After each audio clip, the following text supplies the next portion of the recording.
கும்பராசி நண்பர்களுக்கு ஒரு காரியத்தை எடுத்தோம், அந்த காரியத்தை டப்பட்ட எடுத்தோம், கவித்தோம், சக்க சக்க அந்த காரியத்தை அப்படி பண்ணவே அந்த காரியத்தில் நிதானம் இருக்கணும், யோசிக்கணும்.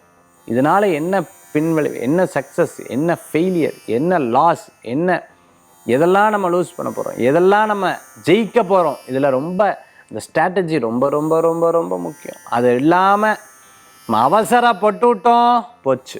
அவசரமே படப்படாது. எல்லா விஷயங்களையும் யோசித்து செயல்படுத்துறது நற்பலன்களை கொடுக்கக்கூடியதாக இருக்கும். இன்றைய தினத்தில் கும்பராசி நண்பர்கள் கற்றோருக்கு சென்ற இடம் சிறப்புன்னு சொல்லுவா. பேர் புகழ் அந்தஸ்து ஓஹோன்னு கிடைக்கும். ஆனால் இவாட்ட பார்க்கும்போது தெரியல, பேசினானா ஐயோ வாட்ட பேசவே கூடாதுப்பா அப்படின்னு சொல்லிடக்கூடாது. அந்த மாதிரி விஷய ஞானமாக பேசுகிறது ரொம்ப முக்கியம்.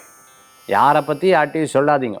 அது கெட்ட பேர் உண்டாக்கி கொடுத்துரும். ஒரு செக் எழுதி கொடுத்துருக்கேன், டேட்டை எழுதி ஐயோ கையெழுத்து மாற்றி விட்டுனேன், இன்றைக்கி ஃப்ளைட்டை விட்டுட்டேனே, ட்ரெயினை விட்டுட்டேன், டயத்தை கரெக்டாக கடைப்பிடிச்சிட்டா நல்லது. விட்டுட்டிங்கன்னா போச்சு, காசு போச்சே இல்லையா. இன்றைய தினத்தில் வழிபடக்கூடிய தெய்வம் பிள்ளையார் வழிபாடு. நம்பிக்கை வைத்தால் தும்பிக்கை வைத்து காப்பாற்றுவார்.